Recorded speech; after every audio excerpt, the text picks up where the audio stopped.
nous allons recommander ce programme sous la grâce de Dieu. Seigneur, nous voulons te recommander ce programme. Merci pour l'initiative, merci pour l'inspiration. Je prie parce qu'il est écrit, l'homme ne vivra pas seulement de pain, mais aussi de toute parole qui sort de ta bouche. Ta parole édifie, ta parole guérit, ta parole sauve, ta parole restaure, ta parole bénit, ta parole vivifie. Nous voulons, Seigneur, que à ce moment que nous écouterons ta parole, que nous ne soyons plus les mêmes personnes, que la semence qui va tomber puisse produire des fruits dignes de la repentance. Bénis ces moments.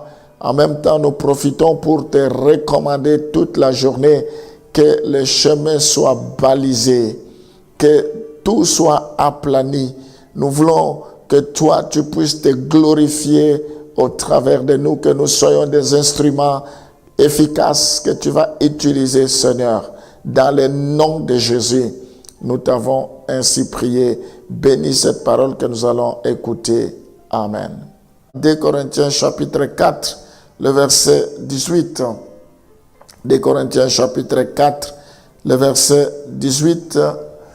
Parce que nous regardons non point aux choses visibles, mais à celles qui sont invisibles, car les choses visibles sont passagères et les choses invisibles sont éternelles. Gloire au Seigneur. C'est là où il y a la différence entre ceux qui ont la maturité et ceux qui ne l'ont pas, entre ceux qui ont grandi et ceux qui n'ont pas encore grandi. Ceux qui n'ont pas la maturité, ceux qui n'ont pas encore grandi, regardent aux choses visibles, regardent aux choses qui sont palpables, aux choses de ce monde, alors que les choses visibles sont passagères. Mais Paul dit que nous, qui sommes enfants de Dieu, nous devons regarder non aux choses visibles, mais plutôt aux choses invisibles. Car les choses visibles sont passagères, elles passeront, mais les choses invisibles sont éternelles. Alléluia. Les choses invisibles, nous les voyons par la foi. Nous voyons Jésus dans le visible. Nous voyons le royaume des cieux dans le visible. Nous voyons nos bénédictions dans le visible. Nous devons nous accrocher aux choses qui sont invisibles. La Bible dit, heureux ceux qui ont cru sans avoir vu. Alléluia. Donc, l'un des signes de notre maturité, c'est quand nous nous affectionnons aux choses d'en haut, c'est quand nous regardons aux choses qui sont invisibles. Les choses qui sont invisibles sont éternelles. Les choses qui sont invisibles demeurent éternellement. Sont des choses non périssables. Donc, mes bien-aimés, je vous invite à regarder aux choses invisibles. Je vous invite à vous accrocher au Seigneur, advienne que pourra. Il dit, je ne vous délaisserai point, je ne vous abandonnerai point, je serai avec vous jusqu'à la fin du monde. Gloire au Seigneur. Nous allons continuer toujours dans le même sens. On va lire Philippiens chapitre 3, les versets 18 à 20. Voyons ce que la Bible nous dit. Car il en est plusieurs qui marchent en ennemis de la croix de Christ. Je vous en ai souvent parlé et j'en parle maintenant encore en pleurant. Et Paul parle des gens qui marchent en ennemi de la croix de Jésus-Christ, qui marchent en ennemi de Christ parce que ils sont affectionnés aux choses de ce monde, parce que leur préoccupation, c'est les choses de ce monde, parce que leur préoccupation, c'est le désir de ce monde. Leur fin sera la perdition. Si nous contentons seulement des choses de ce monde, nous sommes des malheureux, parce que notre fin, c'est la perdition. Vaut mieux la fin d'une chose que son commencement. La Bible dit, je ne cesse de le répéter, à quoi sert-il à un homme de tout gagner, mais il perd son âme. Ils ont pour Dieu leur ventre. Ceux qui regardent aux choses terrestres, leur Dieu c'est le ventre, c'est satisfaire le ventre, c'est satisfaire leur chair. Ils mettent leur gloire dans ce qui fait leur honte. Ils ne pensent qu'aux choses de la terre. Jour et nuit, ils ne pensent qu'aux choses de la terre. Toute leur gloire, c'est aux choses de la terre. C'est en vain que nous travaillons. C'est en vain que nous perdons notre temps. On n'ira pas au ciel avec ces choses. Nous allons les laisser ici sur la terre.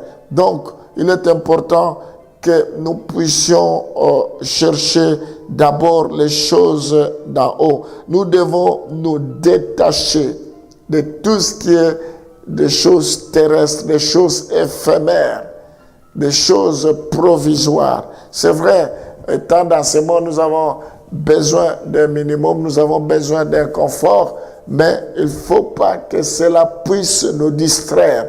Nous pouvons tout emmagasiner, mais si demain nous perdons notre âme, ça sera dommage. Et alléluia. Oh Seigneur, tu ne cesses de nous parler. Tu veux que nous puissions nous affectionner aux choses d'en haut. Tu veux, Seigneur, que nous puissions nous détacher des choses terrestres. Tu veux que nous puissions persévérer, que nous puissions continuer à chercher la perfection jusqu'à notre dernier souffle, jusqu'à son retour, à ton retour. Ce n'est pas que nous avons déjà atteint la perfection. Fais-nous grâce. Amène-nous à la perfection. Nous voulons être de ceux qui vont persévérer. Je prie pour que cette parole puisse impacter nos vies, que cette parole nous fasse du bien. Je bénis la journée d'aujourd'hui. Je prie, Seigneur, parce que nous sommes dans ce monde, mais nous ne sommes pas de ce monde.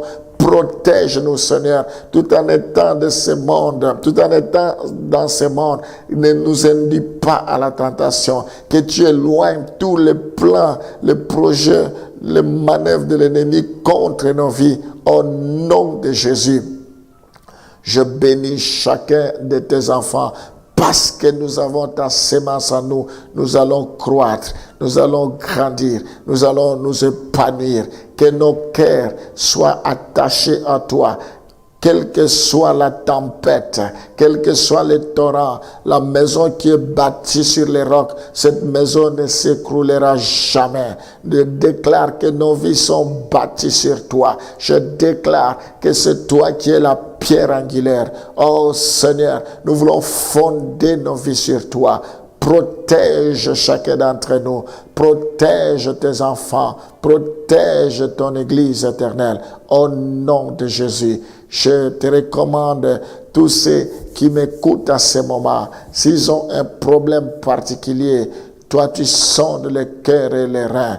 Tu envoies la parole et la parole guérit. Que toi tu puisses les décharger de tous leurs fardeaux. Visite-les maintenant. Qu'il leur soit donné selon leur foi.